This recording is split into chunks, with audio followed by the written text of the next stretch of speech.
Around the globe, it is estimated that more than 4.5 billion packs of Indomie are sold annually. In Nigeria, 1.7 billion packs are sold annually. Indomie noodles has become a part of the Nigerian life. It is so recognized that the whole generation has been named Indomie generation, referring to the Generation Z. They are widely regarded to be pampered and hate cooking. Therefore, Indomie became their staples. Given how popular Indomie has become, many Nigerians think it is a Nigerian brand. But is it a Nigerian brand? What is the story of Indomie? How has it made an impact in Nigeria? This is the story of Indomie and how it became popular in Nigeria.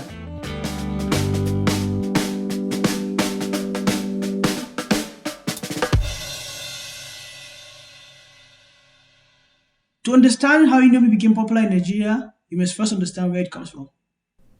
The story begins in Indonesia. In the 1960s, instant noodles were introduced to the Indonesian market. In 1982, an Indonesian business magnate, Sudono Salim, founded Indofood. Within a few years, Indofood became one of the largest prepackaged food companies in Indonesia. Sudono succeeded in popularizing prepackaged noodles for the Indonesian people. However, it was PT Sanmaru Food Manufacturing Co. Limited that produced the first instant noodles in 1972. The chicken flavor, broth, and the chicken curry were the first flavors introduced. The biggest change that happened to the Indomie brand was when the tri-variant was introduced to the market.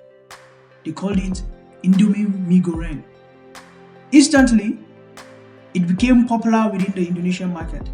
Before now, Indomie was sold as a cooked food with soup, making it difficult to transport to a distant place. The Indomie Mee Goreng was the game changer. It allowed for longer transportation of Indomie to become possible. This change was what allowed Indomie to travel around the world. 1988 was the year that Indomie was first imported into Nigeria. Who brought the first Indomie? The Aswani Brothers. Haresh Aswani and Sajan Aswani are two brothers from Singapore who owned the Tolaram Group. While many people saw Nigeria as a poor country with a dictatorial regime, the Aswani brothers saw opportunity. For them, the poverty of the Nigerian people and the growing population were wonderful opportunities that could be used. Cheap food resonates with the poor, and a growing population needs a lot of food. After shipping the first batch of Indomie, they realized that they had one big problem. Many people did not know Indomie noodles. In fact, many people called it worms. They had to overcome this or else forget about selling Indomie to Nigerians. Rather than give up, the brothers invested heavily in educating the people about Indomie. Their advertising was magnetic.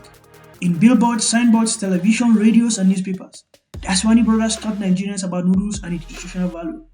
They even went ahead to say that Indomie had more nutritional value than rice.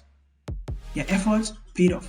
Within a few years, they controlled 75% of the instant food market in Nigeria. In 1995, they established their first manufacturing plant in Nigeria. What is remarkable about the Tolaram Group is how they overcame the challenges they faced. First of all, Nigerians were not used to instant noodles. The Tolaram Group was entering the virgin market. They had to create the customers, and they had to do this as a foreign company.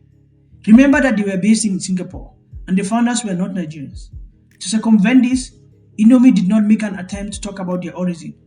All they were interested in is providing food to a market of nearly 100 million people. Secondly, they had to confront the problem of logistics. Nigeria is a wide country and logistics a nightmare due to insecurity and bad roads. This factor made transportation of goods expensive. To get over this, the company built their supply chains from scratch. They ensured that they established warehouses, storefronts, and hundreds of trucks for transporting the goods from the warehouse directly to the last retail sellers. This reduced the cost of transportation for the retailers and made it possible for the company to reach as many distributors as possible. In 1995, the first Indomie production plant was established under the Dufil Prima Foods. It was a joint venture between the Salim Group, the Indonesian conglomerate that owned the Indomie brand, and the Tolaram Group. The entire noodles industry owes its existence to this partnership. Thanks to the boldness of the Aswani brothers, today the noodles industry is well worth over half a trillion naira. There are over 18 brands in the Nigerian noodles market. It employs more than 20,000 people directly. At Dufil Premier Foods, more than 80% of the production materials are locally sourced. It has 19 manufacturing plants in Nigeria and contributes more than $100 million in taxes to the Nigerian government. In 2020, the World Instant Noodles Association ranked Nigeria as the 11th in the global demand for noodles. The country that rejected Indomie as worms has accepted it as part of their meals. The success of Indomie holds a lot of lessons for entrepreneurs. As upcoming leaders and business people, what lessons can we learn from the story of Indomie? Number 1, right advertising. Indomie targeted children and mothers. It conducted school samplings around the country.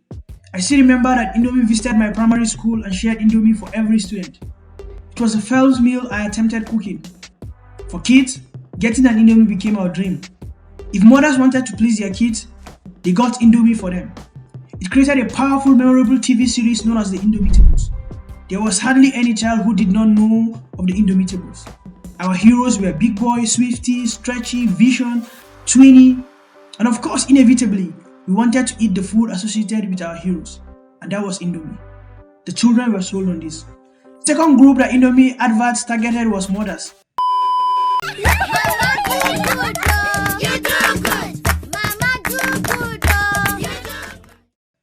Mothers were understood to be gatekeepers. They are the ones in charge of the kitchen. Adverts like "No Mama Be Like Indomie, No Noodles Be Like Indomie" were released and became popular. With such campaign, Indomie won the hearts of mothers and children. And of course, the fathers followed along grudgingly. The second thing is partnership. Indomie does not handle all of its distribution. It partnered with a company, Multi-Pro Consumer Products Limited. It handles distribution for some of the most popular brands such as Dano, Power Oil, Hypo, Colgate, Pringles, and Minimi. With Multi-Pro, there are local distributors who work at the community. Anyone with a little capital can set up to become an Indomie distributor. Their distribution network covers the whole 36 states of the Federation and continues to succeed because they have created an excellent incentive for their distributors. The third lesson is education. When Indomie arrived in Nigeria, noodles was not a popular food. In fact, Nigeria is known to be a heavy food country. Most popular traditional dishes were heavy food, such as rice, yam, beans, and potato. These foods were thought to contain more nutritional value and could sustain the stomach. Indomie invested heavily in educating the populace and letting them see that it was not quantity that mattered, but it was quality of food. And Indomie was advertised as one of the most nutritional foods that Nigerians can be able to consume. And best of all, Indomie is cheap, easy to cook. You don't need to attend a cooking class to learn how to cook Indomie. So, it became the food whenever you're hungry and needed something instantly.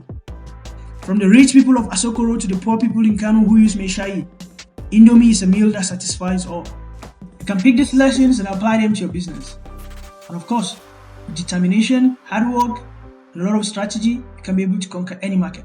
So that the Nigerian market in the 1980s until date. Indomie continues to enjoy the fruits of its seed. It planted the seed way back and the harvest arrived. Do this for your businesses. And I hope you thrive. Thank you for following our story today. Please subscribe and share. We make educational videos that will empower you with knowledge to thrive in your personal development, your business, and as a citizen of the world. Till I see you again, bye.